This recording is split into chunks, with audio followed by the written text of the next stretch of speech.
Bismillahirrahmanirrahim. Assalamu alaikum dear students. Today we are discussing the chemical coordination and control and decayed biology next lecture. So first we are discussing the introduction, that is nervous coordination. So nervous coordination involves the specialized cells. Actually, these are known as neurons, directly linked with the central nervous system and forms a network connecting neurons हम कहते हैं कि basically different kinds के होते हैं according to their structure with the dendrite cell body and axon and neurons are actually are of the three kinds sensory neurons motor neurons and associative neurons इसे हम आगे डिटेल से discuss करते हैं cell और the organ receiving the stimulus is receptor हमेशा जो stimulus को डिटेक्ट करता है हमेशा जो स्टिमुलस को रिसीव करता है दैट इज रिसेप्टर इसकी डिफरेंट काइंड होती हैं like photo receptor chemo receptor thigmo receptor noci receptor cell or the organ carrying out the actions or the response they are affected. So actually receptor वो हैं जो कि stimulus को detect करेंगे और effector वो हैं जो कि response show करेंगे and neurons generate and conduct the impulse. Neurons actually क्या करता है toward the central nervous system impulse लेके जाता है और away from the central nervous system impulse लेकर आता है तो impulse travels across the synapse. Synapse is actually the point, for example, this is the ending of one neuron and this is the start of second neuron and there is a gap between two neurons. ये एक neuron के dendrites ये एक neuron के axon है और ये next neuron के डेंड्राइट्स है तो इसके दरमियान में जो गैप होता है this gap is actually known as synapse. तो इम्पल्स हमेशा साइनेप्स को क्रॉस करके तो नेक्स्ट न्यूरॉन के अंदर ट्रांसफर होगा तो pass from the receptor to the effector receptor से अफेक्टर की तरफ जाएगी ताकि अफेक्टर रिस्पॉन्स शो करे bring about the nervous coordination और इसे हम कहते हैं कि ये nervous coordination. So element of the nervous system, there are basically three elements: receptors, neurons, and effectors. Very important. Firstly हम receptor को देख रहे हैं तो receptor जो है receptors are the neuron fibers and the cell bodies can be excited. जो receptors हो सकते हैं ये neurons के fibers हो सकते हैं cell bodies भी हो सकती हैं जो कि excited होते हैं. इलेक्ट्रिकल शॉक से एक्साइट हो सकते हैं मैकेनिकल स्टिमुलस टच के स्टिमुलस से एक्साइट हो सकते हैं केमिकल स्टिमुलस से एक्साइटेड हो सकते हैं लाइट की फॉर्म में टेम्परेचर की फॉर्म में. So these are the different terms of the stimulus जिसकी वजह से जो है वो रिसेप्टर इसको डिटेक्ट करेंगे. तो receptor detect the changes external environment internal environment. Receptor दोनों इन्वायरमेंट को डिटेक्ट करेंगे. Types of receptors, for example, chemoreceptor, mechanoreceptor, photoreceptor, thermoreceptor, nociceptor. Chemoreceptor is actually we detect the chemicals, mechano which detect the mechanical pressure, photoreceptors are also the electromagnetic receptor, photo means light, and thermoreceptor which will detect the heat and cold. Nociceptors are actually the receptor which detect the pain. These are the pain receptors actually. Chemoreceptor, smell, taste, blood carbon dioxide, oxygen, glucose, amino acid, fatty acids. So these are the chemoreceptors. Example receptors in the hypothalamus.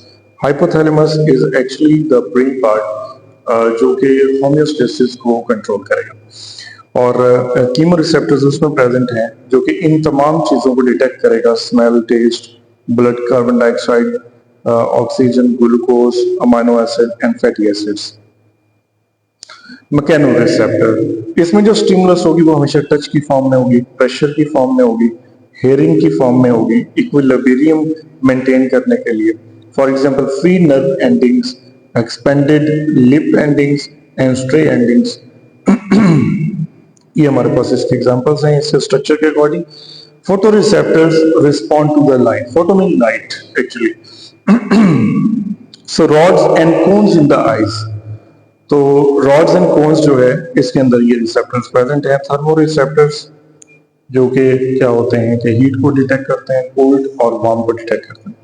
Free nerve endings and respond to the cold and warmth. और noci receptor मैंने आपको बताया, these are the undifferentiated endings and produce with the sensation of pain. This is very important, आपने याद रखना है कि pen के जो रिसेप्टर्स हैं वो नॉसी रिसेप्टर्स हैं। Modalities of sensation, so there are the different types of sensation, जो कि हम बेसिकली कहते हैं 5 सेंसेशन है। Pain, touch, sight, sound. So nerve fibre transmit only the impulse. Nerve fibre का काम होता है सिर्फ इम्पल्स को ट्रांसमिट करना। So differentiation of the modalities of sensation, each nerve tract terminate at a specific point in the central nervous system. देखिए हम कहते हैं कि ब्रेन के अंदर, सेंट्रल नर्वस सिस्टम के अंदर हर स्टिमुलस को डिटेक्ट करने के लिए एक स्पेसिफिक एरिया है, जो कि जैसे कि टच की रिसेप्टर को डिटेक्ट करने के लिए स्पेसिफिक एरिया सेपरेट होगा ब्रेन में। इसी तरह और भी जितने टाइप के रिसेप्टर्स हैं उन तमाम को उनके स्टिमुलस को रिसीव करने के लिए ब्रेन में डिफरेंट काइंड के एरियाज प्रेजेंट है। So the type of sensation determined by the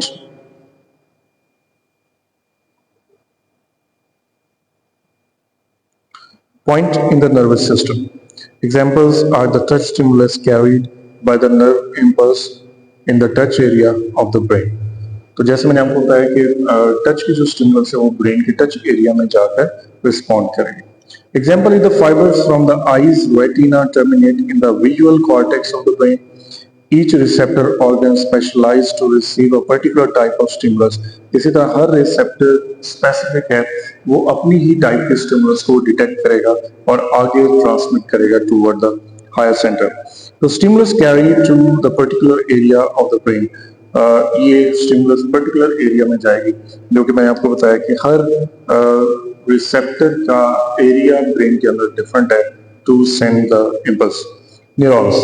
So neurons are the chief structural and functional unit of nervous system. देखिए जैसे हम कहते हैं कि किडनी का जो स्ट्रक्चर एंड फंक्शनल यूनिट है वो नेफ्रॉन है, तो बॉडी का जो स्ट्रक्चर एंड फंक्शनल यूनिट है वो सेल है, तो इसी तरह जो नर्वस सिस्टम है इसका स्ट्रक्चर एंड फंक्शनल यूनिट जो है वो न्यूरॉन्स है। So other cells are neuroglia, this are protection cell, nourishment provide करते हैं, makeup as the half of the nervous system. जो न्यूरोग्लिया है ये half of the nervous system पे डिपेंड करता है। एंड रोल इसका क्या है कि न्यूट्रिशन ऑफ द न्यूरॉन्स, ये न्यूरॉन्स को न्यूट्रिशन प्रोवाइड करेगा and protection by the myelin sheet. Myelin sheet actually इस तरह से, फॉर एग्जांपल ये एक न्यूरॉन है, इसकी सेल बॉडी के बाद ये हमारे पास इसका एक्सॉन है। तो यहां पर in this form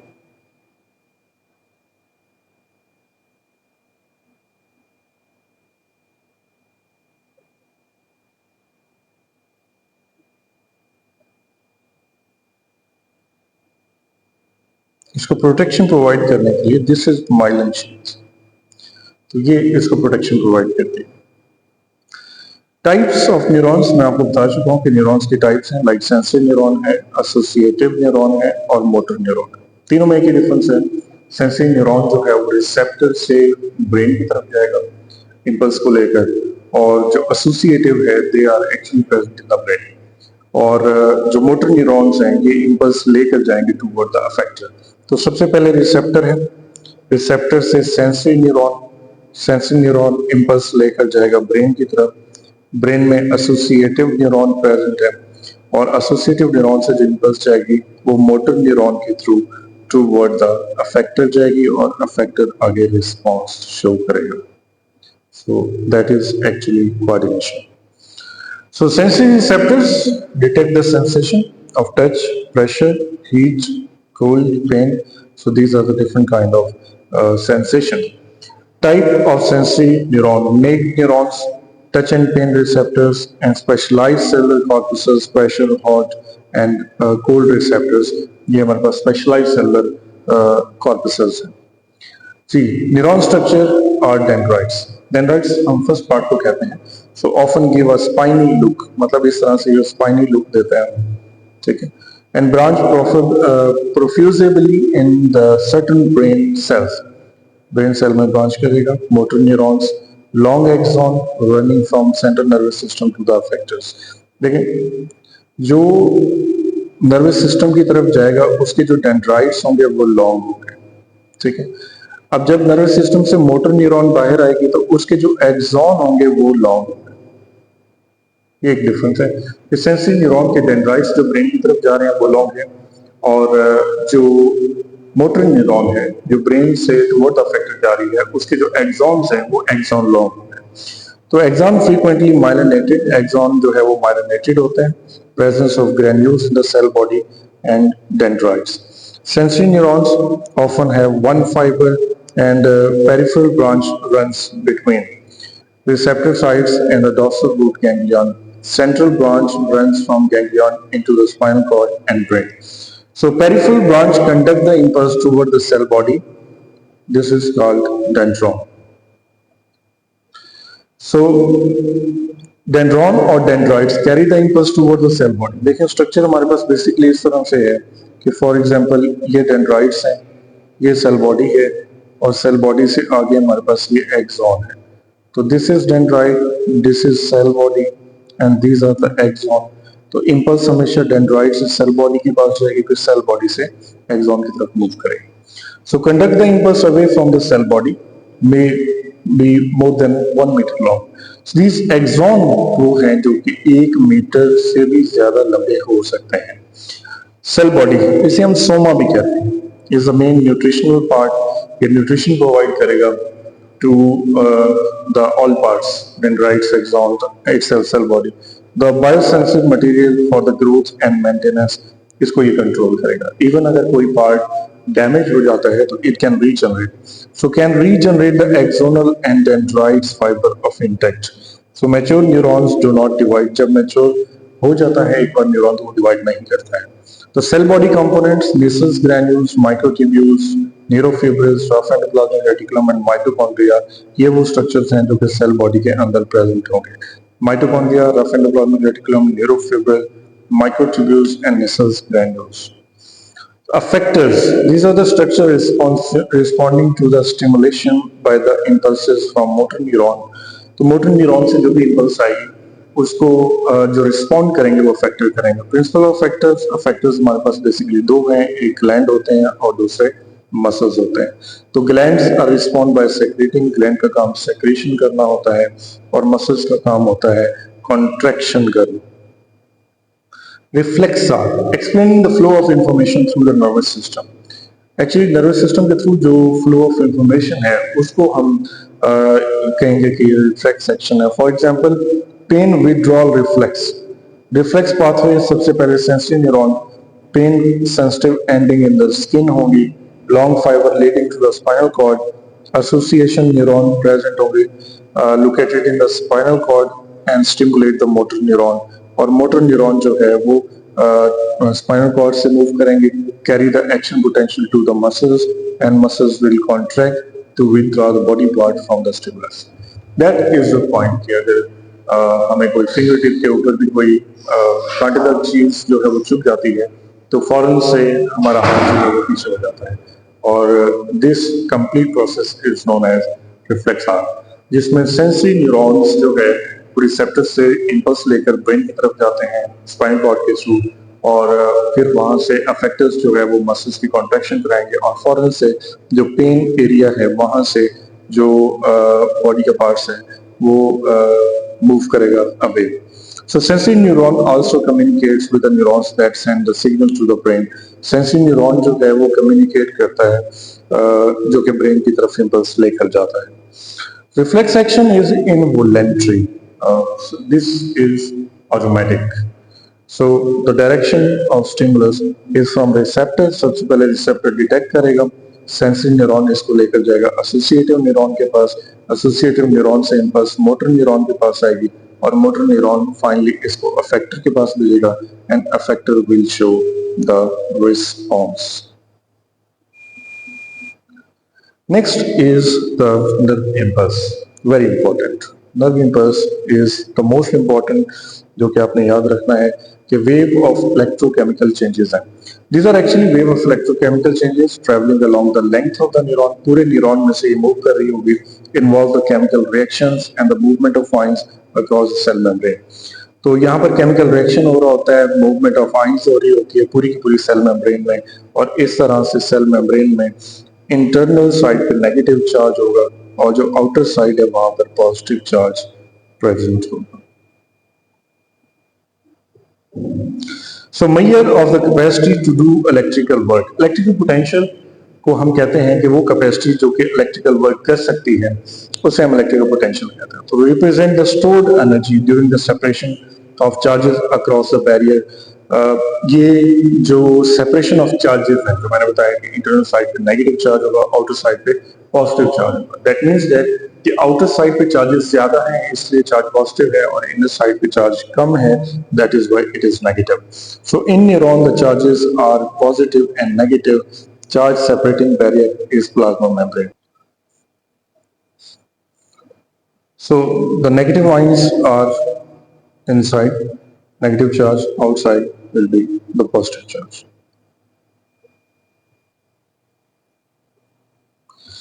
So membrane potential, electrical potential across the cell membrane, इसे हम membrane potential कहते हैं. देखें membrane potential दो होते हैं कि फॉर एग्जाम्पल अगर इसमें से इम्पल्स गुजर रही है तो it will be called action membrane potential. अगर क्या है कि एक मेम्ब्रेन है और उसमें से कोई भी इम्पल्स पास नहीं कर रही तो इसे हम कहेंगे ये resting membrane potential. So next is the resting membrane potential. The more positive outside than the inside membrane, no net difference in charge is called the resting membrane potential. जैसे मैंने कहा है कि इनर साइड पे negative charge है और outer side पे positive charge है, चार्जेस में कोई चेंज नहीं है, तो this condition will be called resting membrane potential. So major factor of resting membrane potential. Resting membrane potential पे बेसिकली हम कहते हैं कि पॉजिटिव और नेगेटिव आयंस होते हैं. तो the sodium and potassium ions, sodium ions 10 folds higher outside than the inside, and potassium ions are 20 times more concentrated inside than the ones outside. Actually होता ये है कि फॉर एग्जांपल ये membrane है तो सोडियम आयंस जो है, sodium ion and potassium, इन दोनों को हम मूव कराते हैं एक्टिव ट्रांसपोर्ट के through against the concentration gradient. तो जो सोडियम आयंस हैं ये बहुत इंपॉर्टेंट है, ये आपने याद रखना है कि 10 फोल्ड्स हायर होते हैं आउटसाइड पे देन इनसाइड, और पोटेशियम आयंस जो है वो 20 टाइम्स जो है वो मोर कंसंट्रेटेड होते हैं इनसाइड देन द आउटसाइड. फिर भी हम इसको एक्टिव ट्रांसपोर्ट कराते हैं. तो active sodium potassium pumps transport sodium out and potassium into the cell. Sodium बाहर को मूव करेगा और potassium into the cell move करेगा against the concentration gradient. That is why it is active transport. So for every 2 potassium, 2 potassium inside move करेंगे और inward and 3 sodium ions pop out. 3 sodium के ions जो है वो बाहर को जाएंगे और 2 पोटेशियम के आयंस इनसाइड मूव करेंगे. So large negative organic ions are the proteins, organic acids and inside the membrane. Actually इस मेम्ब्रेन के अंदर नेगेटिव आयन होने की रीजन ये है कि इसके अंदर प्रोटीन्स प्रेजेंट होती हैं और प्रोटीन्स भी नेगेटिवली चार्ज होती हैं. ये ऑर्गेनिक एसिड होते हैं वो भी नेगेटिवली चार्ज होते हैं. सो नेग्लिजिबल कंसंट्रेशन आउटसाइड में कम होती है, so make inside the neuron more negative. इस वजह से इनर साइड ज्यादा नेगेटिव हो जाती है. So the cell membrane almost impermeable to the cell ion except the potassium. ये जो सेल मेम्ब्रेन है this is impermeable of every kind of ion except potassium ion. Potassium ion ऐसा है जिसको ये क्या करती है कि परमिएबल कंसीडर किया जाता है इसको. So slightly permeable to potassium ion allows the leakage and loss of the positive K ions make the inside more negative. Actually होता ये है कि पोटेशियम आयंस को हम इनसाइड मूव कर रहे हैं, फिर भी क्या होता है कि पोटेशियम आयन लीक आउट होकर आउटसाइड मूव कर जाता है. So that is why that is the reason कि इनर साइड पे नेगेटिव हो जाता है और आउटसाइड पे पॉजिटिव चार्ज रहता है. So initiation of nerve impulse triggered by the threshold stimulus. This is very important, आपने याद रखना है कि नर्व इंपल्स स्टार्ट होती है थ्रेशोल्ड से. तो result in the localised change in the resting membrane potential, resting membrane potential में चेंज आता है, change in brief replace active membrane potential impulse, inner membrane surface become more positive than outside. That is the reason कि for example हमने कहा कि यहाँ पे negative charge है, इनर साइड पे नेगेटिव चार्ज होता है हमेशा, आउटर साइड पे पॉजिटिव चार्ज होता है।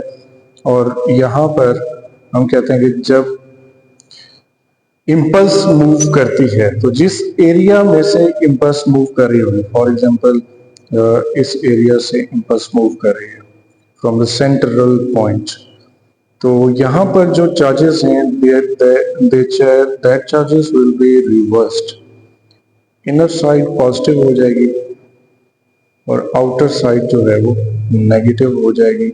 So that is the sign कि यहाँ से इम्पल्स क्रॉस कर रही है। So inner surface become more positive, inner side पे ज्यादा पॉजिटिव चार्ज हो जाएगा और आउटर साइड पे कम पॉजिटिव चार्ज होगा, तो इसलिए आउटर साइड नेगेटिवली चार्ज हो जाएगी। That means initiation of nerve impulse या इम्पल्स ट्रांसपोर्ट हो रही है। तो sodium potassium ions movement increase the sodium ion permeability, sodium ion की परमिएबिलिटी इंक्रीज हो जाएगी, सोडियम आयंस के गेट ओपन हो जाएंगे, sodium ion rush into the neuron, potassium ion move out. देखें एक्चुअली क्या होता है, हमने पढ़ा हुआ है कि फ्लूइड मेम्ब्रेन मॉडल होता है और उसमें प्रोटीन के चैनल होते हैं। जैसे ही इम्पल्स गुजरती है तो बाहर हमने सोडियम आयन भेजना शुरू किए थे, तो बाहर से सोडियम आयन, ये जो प्रोटीन चैनल है इसका गेट ओपन हो जाता है, तो सोडियम आयन जो हमने बाहर भेजे थे वो सोडियम आयन फौरन से अंदर आना शुरू हो जाते हैं। अब जब सोडियम आयन बाहर था तो बाहर पॉजिटिव चार्ज था, अब सोडियम आयन इनसाइड आया तो इसलिए मेम्ब्रेन इंटरनली पॉजिटिवली चार्ज हो जाती है। So inner membrane surface become more positive, outer surface become more negative, इसलिए बाहर चार्ज नेगेटिव हो जाता है क्योंकि पोटेशियम आयन यहाँ से कहाँ चले जाते हैं, बाहर चले जाते हैं। Sequence of changes, resting membrane potential होगा तो पोलराइज स्टेट होगी, सोडियम गेट ओपन होगा तो डीपोलराइजेशन हो जाएगी, सोडियम गेट क्लोज होगा तो पोटेशियम गेट ओपन हो जाएगा, पोटेशियम गेट डिफ्यूज आउट होगा तो रीपोलराइजेशन होगी, सोडियम पोटेशियम पंप रीस्टोर करेगा and gradient and resting membrane potential. उसके बाद ड्यूरेशन की बात है तो speed of nerve impulse, this is very important, जो नॉर्मल स्पीड है वो 100 मीटर पर सेकेंड है, मैक्सिमम स्पीड इज 120 मीटर पर second. Next is the passage of nerve impulse. During the active membrane potential, neuron conduct the impulse. Mechanical potential, active membrane potential is plus 0.05 volt and या इसको millivolt पे convert कर तो plus 50 millivolt है। Changes occur along the neuron until the impulse reaches the synapse. Changes जो है वो neurons में होती हैं जब तक वो synapse तक पहुंचता है। Synapse is actually the end point or the gap between two neurons. Resting membrane potential restored by the movement of the potassium ions. जो resting membrane potential है वो restore होता है पोटेशियम आयन की वजह से। Neurons ready to conduct another impulse. Neuron जो है वो another impulse को conduct करने के लिए ready होगा। Myelinated neurons impulse jump from node to the node and node of the Ranvier. Saltatory nerve impulse, इस तरह की impulse को हम saltatory nerve impulse का नाम देते हैं। Next is the synapse.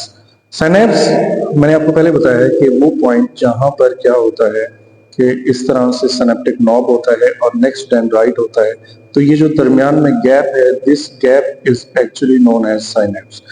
तो contact point where the axon ending of one neuron connect the dendrite of another neuron. So no cytoplasmic connection between the neuron, दरमियान में कोई साइटोप्लाज्मिक कनेक्शन नहीं है, माइक्रोस्कोपिक गैप है और इस गैप को हम सिनैप्स का नाम देते हैं। सो transmission of nerve impulse, a single impulse may not always cross the membrane. एक इम्पल्स पर हम नहीं कह सकते कि वो नेक्स्ट न्यूरॉन में ट्रांसफर होगी until 2 or 3 impulse come. So may require 2 or 3 impulses or the simultaneously impulse from the multiple fiber. Chemical messenger जो यहाँ पे यूज होगा that is neurotransmitter. This is very important. देखें फ्लो चार्ट से पहले मैं आपको एक चीज समझा दूं कि फॉर एग्जांपल ये सिनेप्टिक नॉब है, तो सिनेप्टिक नॉब में छोटे छोटे सिनेप्टिक वेसिकल्स होते हैं। सिनेप्टिक वेसिकल्स के अंदर छोटे छोटे जो केमिकल्स होते हैं इन्हें हम न्यूरोट्रांसमीटर्स कहते हैं। देखें, और ये जो मेम्ब्रेन है इसे हम प्री सिनेप्टिक मेम्ब्रेन कहते हैं, सिनेप्टिक मेम्ब्रेन। दरमियान में सिनेप्स आ गया, उसके बाद ये नेक्स्ट न्यूरॉन है, डेंड्राइट्स हैं, तो इसकी मेम्ब्रेन को हम पोस्ट सिनेप्टिक मेम्ब्रेन कहते हैं। तो यहाँ पर जो इंपल्स होगी सबसे पहले नॉब पर आएगी, नॉब से सिनेप्टिक वेसिकल के पास जाएगी। सिनेप्टिक वेसिकल जो है उसके अंदर न्यूरोट्रांसमीटर्स हैं, तो ये जैसे ही सिनेप्टिक वेसिकल इस प्री सिनेप्टिक मेम्ब्रेन के साथ बाइंड करेगा, तो जो न्यूरोट्रांसमीटर्स हैं वो रिलीज होंगे इनटू द साइनेप्स।